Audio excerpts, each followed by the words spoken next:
How to hide following or follower list on Instagram. Hello everyone and welcome back to our channel. In today's video, I'll show you how to hide your following and follower list on Instagram in 2024 on both Android and iOS devices. So let's dive right into it. First, open your Instagram app and go to your profile by tapping your profile icon in the bottom right corner.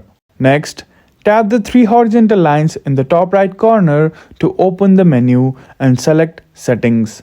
Scroll down and tap Privacy. Here you will see an option called Activity Status.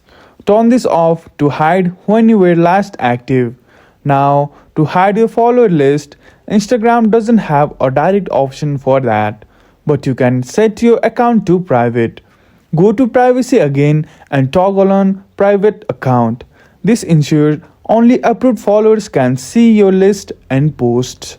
And that's it. Your follower and following list will now be hidden from anyone who doesn't follow you. Simple and quick. If you found this video helpful, don't forget to like, subscribe and hit the bell icon for more tips and tricks. Thank you for watching and we will see you again in the next video.